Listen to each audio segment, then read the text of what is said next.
So we learned that when we go up to Jerusalem on the foot festivals, we need to bring two offerings. We need to bring a Hagigah and an olat raya'ah, a sacrifice for the festival and a sacrifice to certify the fact that we've been seen there. And the Hagigah has to be brought on the first day of the festival. It has to be sacrificed on the first day. And so the Mishnah is going to ask now, this is now the sixth Mishnah of the first chapter of Hagigah. The Mishnah will ask, what if someone didn't sacrifice it on the first day? What if they miss it? Maybe there's no time. Maybe there are too many pilgrims. Maybe he gets there late. There could be all kinds of reasons. Someone who didn't bring the Hagigah on the first day of Sukkot. What's he going to do?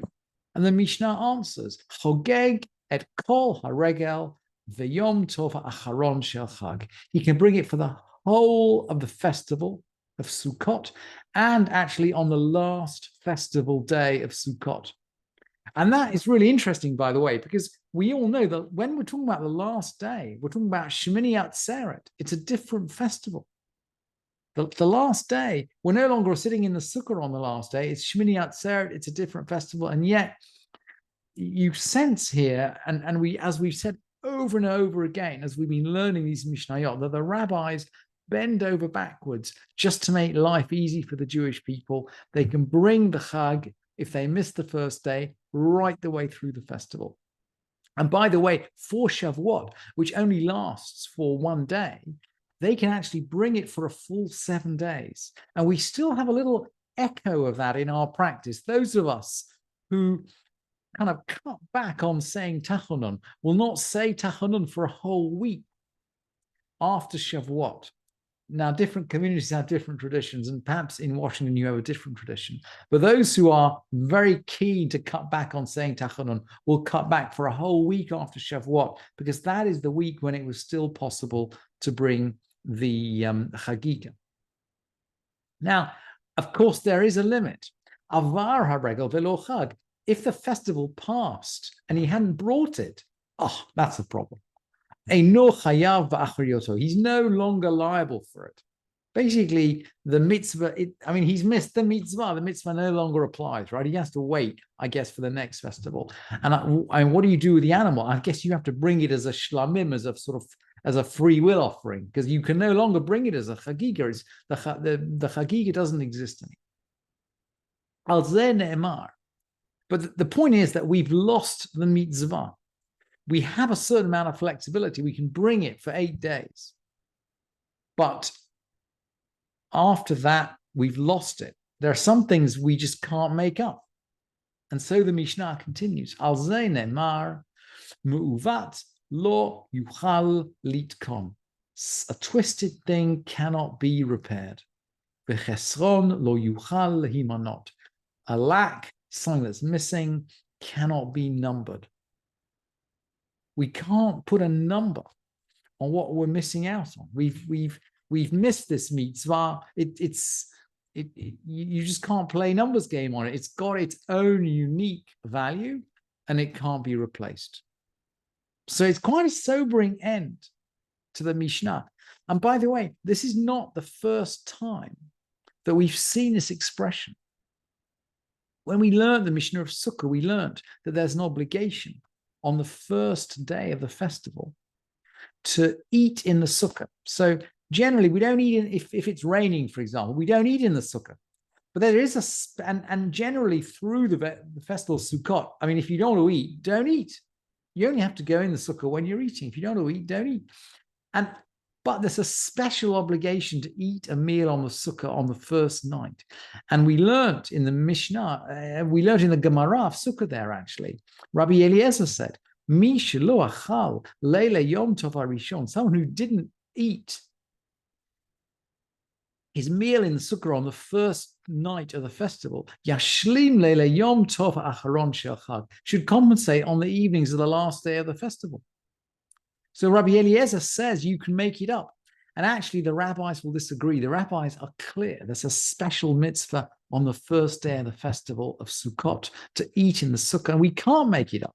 The rabbis say Ein ladavar tashlumim. You can see that quoting from our Mishnah. Ein ladavar tashlumim ve'al ze nemar mu'uvat lo yuchal litkon v'cheschon lo yuchal lihimanot. A twisted thing cannot be repaired. A lack cannot be numbered. So we've seen this idea before. And the Mishnah is now going to explain it a little bit more.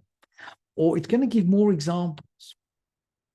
And we'll eventually get to learning Torah to Torah scholars, but we get there in a circuitous form. Rabbi Shimon ben Manasseh Omer, Ezehu uvat she'eno yechol litaken. What is a twisted thing that cannot be repaired? And he brings this very, very disturbing example. Someone who has a sexual relationship with someone with a forbidden relation and bears by her a mamzer. A mamzer is the offspring of a forbidden relationship. And the Mishnah goes on to say, if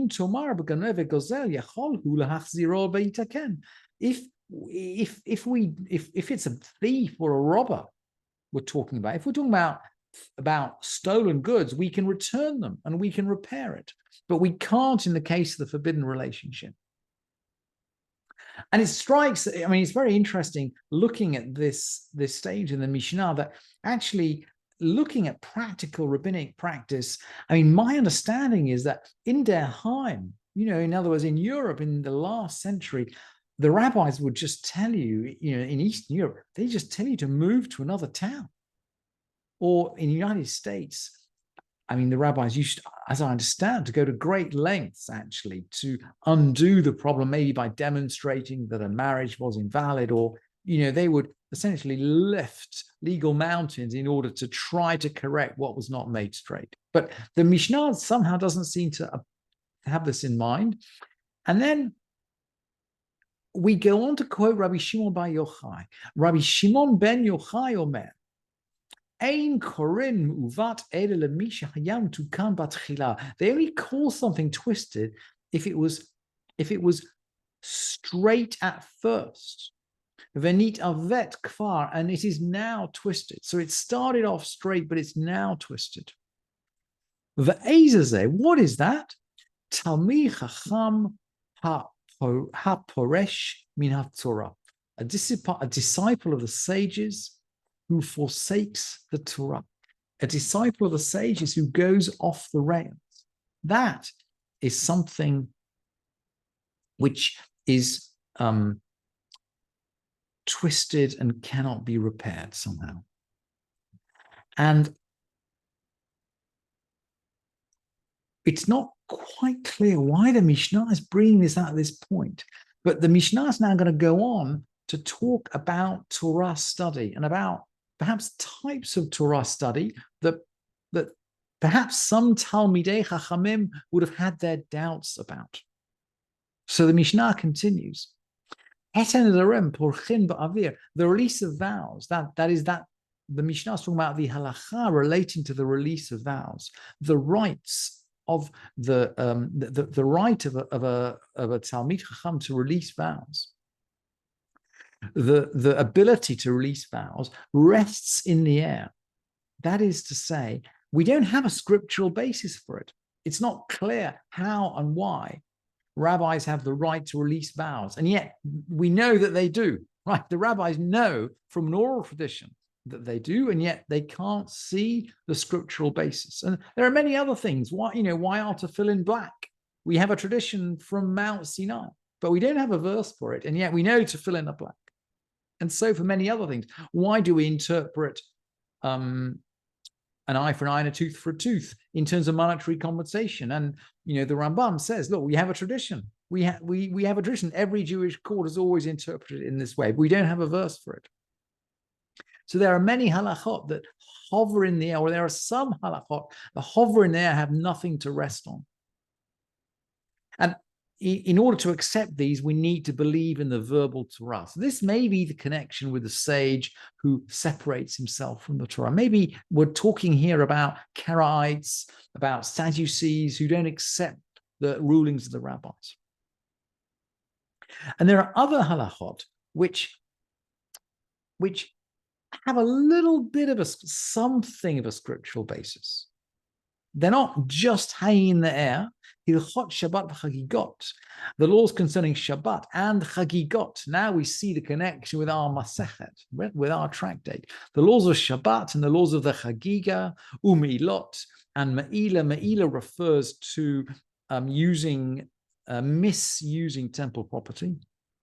These halachot, hararim tluim bisara. These laws are like mountains hanging by a hair. So they're not completely hanging in the air, they're hanging by a hair. There's some connection. Mikra memu'at v'halachot merubot. They've got minimal text, but many halachot. So for example, when we learned the halachot of Shabbat, we learned 24 chapters of Shabbat. We learned 11 chapters of Eruvin. Now these all stem from about 2 or 3 psukim in the Torah. So there are pasukim, there are verses, but very, very small numbers of verses compared to the mountains, the mountains of halachot that hang off them. So this is a second group of halachot. And then the Mishnah goes on to say, Hadinim, ve'ha'avodot, ve'hatorot, ve'hatumot, ve'arayot, civil law and temple service, and purity and impurity and forbidden relationships. Yesh lahem alma sheyisamechu. These topics have things to rest on, i.e., they have plenty of material in the Torah. And the Mishnah concludes, Hein gufei Torah. These are really the body of the Torah. And it's fascinating that the Mishnah is going to declare these 4 categories. These 4 categories as the essence of the Torah, because they are, in one sense, all-encompassing. We've got civil law, in other words, ordinary torts, ordinary kind of mitzvot between bein adam lechavero, laws that govern interpersonal monetary relationships. We got temple service, laws that govern relationships between man and God. We got purity and impurity. And then we've got family relationships. These 4 categories somehow are all-encompassing.